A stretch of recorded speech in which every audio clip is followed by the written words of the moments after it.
Hey, it's Dr. Lee Angle with Upper Cervical Health Centers, and I see a lot of kids, and one of the things I see, especially in the small ones, is they'll have digestive problems, right? Either the constipated or like bloating, gas, that kind of thing. And a lot of times people will look to, do I need to change formula? Is it a food allergy? Which certainly it could be one of those things.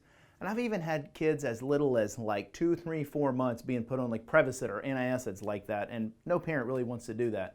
So one of the things I look at, or the big thing that I look at, is during the birth process, does something happen, whether it was a C-section or coming out the natural way, that put some pressure on the upper part of the neck when they had to pull the baby out and misalign those top bones in there? Because what we find is when those are misaligned, we interfere a little bit with communication between the brain and the gut and the brain.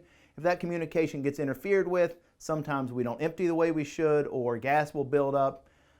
And little ones are very uncomfortable and start to have some real problems, toxicity and other things that you can run into with that.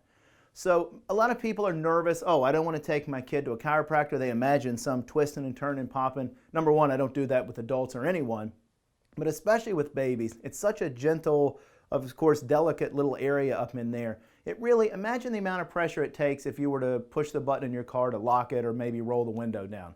That's about how much it is. I mean, just a little touch up in there. We figure out how it's misaligned. We correct it. We take that pressure off. That's all measurable. We'll measure that before and after to make sure that we did.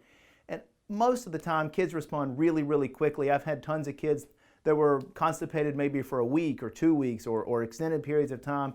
You adjust them and they go right there on the table. But usually they respond really, really quickly.